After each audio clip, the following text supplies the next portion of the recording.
Kami mulai dari berita bencana yang melanda sejumlah wilayah di Bali, Saudara. Pasca banjir di Denpasar, Bali, Polri dan TNI gotong royong membersihkan rumah warga yang jadi korban banjir.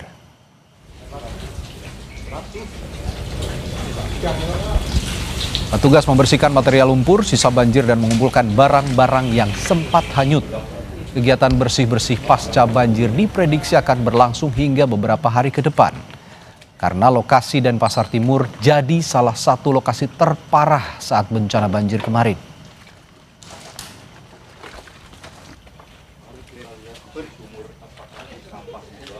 Oh ada Pak, tenggelam itu.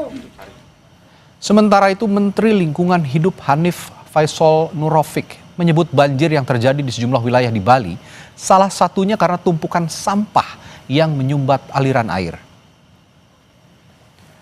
Menteri Hanif juga menyampaikan bisa juga banjir di Bali terjadi karena alih fungsi lahan yang berisiko merusak tata ruang alam. Pemerintah pusat dan daerah kini tengah mengkaji kondisi lanskap Bali untuk memastikan apakah kerusakan lingkungan turut memperparah banjir.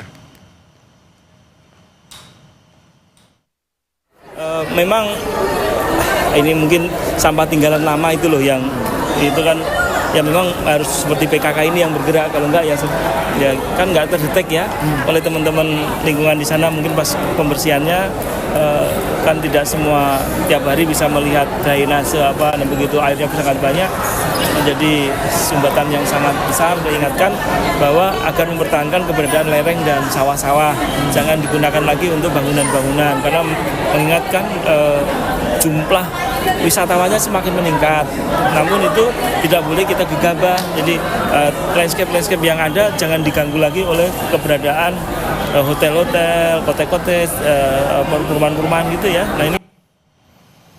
Saat mengunjungi posko pengungsian, Kepala BNPB Letjen Suharyanto menyampaikan akan memberi bantuan untuk rumah terdampak banjir mulai 15 juta rupiah untuk kerusakan ringan. Rumah dengan kerusakan ringan akan dibantu 15 juta rupiah, sementara kerusakan sedang 30 juta rupiah dan kerusakan berat akan dibantu 60 juta rupiah setara tipe rumah 36.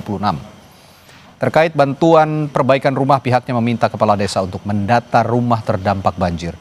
Selain itu, dalam status tanggap darurat bencana, semua kebutuhan dasar korban banjir akan dipenuhi oleh BNPB. Jadi nanti pendataannya dari bawah, bottom up. Tadi kita sudah jelaskan ke masyarakat ya. Nanti masyarakat mungkin mendaftarkan, nanti pemerintah desa dan camat mendata mana yang masih rusak ringan, mana yang rusak sedang dan berat. Setelah nanti data terkumpul, sudah bantuannya disalurkan. Yang ringan dan sedang diberikan kepada kepala keluarga. Kemudian yang berat diganti rumah yang dibangun oleh pemerintah. Kondisi terkini korban banjir di Denpasar, Bali akan dilaporkan jurnalis Kompas TV Nandang Astika. Nandang, info terakhir berapa jumlah korban tewas dan bagaimana penanganan terkini korban terdampak banjir di sana? Ya, Radi dan Saudara, memang saat ini ada update informasi yang disampaikan oleh BNPB, yakni jumlah korban banjir yang ada di Bali yang awalnya disampaikan sebanyak 14 orang korban meninggal. Per sore hari ini korban kembali ditemukan satu orang korban meninggal. Jadi jumlah menjadi 15 orang yang meninggal dan satu orang masih dalam pencarian, Radi.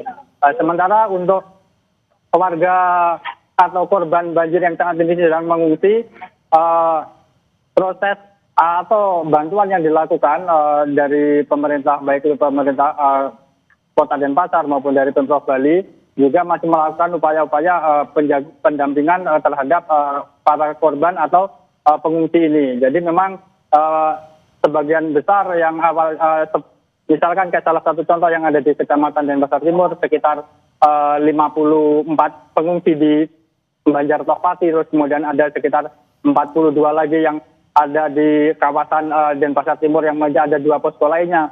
Mereka pun juga masih tetap bertahan karena mereka belum bisa kembali ke tempat tinggalnya, karena tempat tinggalnya masih kondisinya juga belum begitu normal karena masih banyak material seperti luapan lumpur maupun barang-barang yang kemarin sempat terseret sama banjir seperti itu, Radi.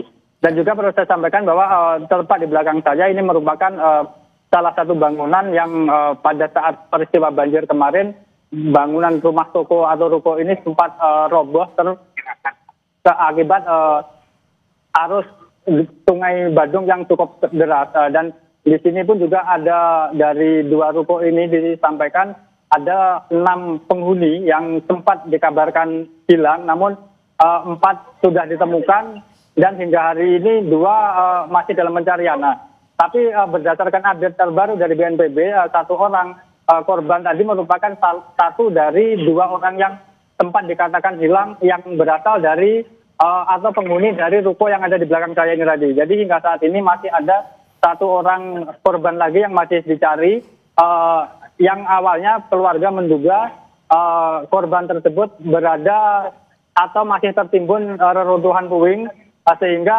korban sempat berkoordinasi dengan pemerintah Kota Denpasar untuk melakukan pembongkaran ruko ini. Selain tujuan utamanya untuk mencari keberadaan korban, memang dari pemerintah Kota Denpasar sendiri juga ingin memastikan kondisi bangunan yang mengalami kerusakan pasca banjir kemarin yang dikhawatirkan akan menjadi atau terjadi longsor atau ambrolnya lagi, amblasnya lagi bangunan ini semakin parah. Jadi dari hal tersebut kemudian disepakati bahwa kawasan atau ruko yang ada di Jalan Sulawesi ini dilakukan pembongkaran.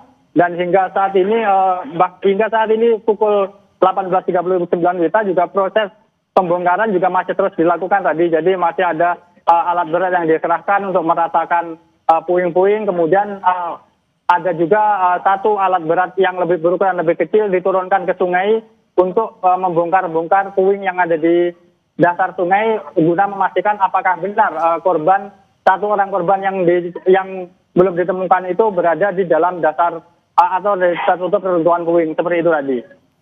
Baik, terima kasih laporan langsung Nandang Astika dari Denpasar, Bali terkait perkembangan terkini penanganan pasca banjir besar yang melanda wilayah Bali dan sekitarnya. Terima kasih, Nandang.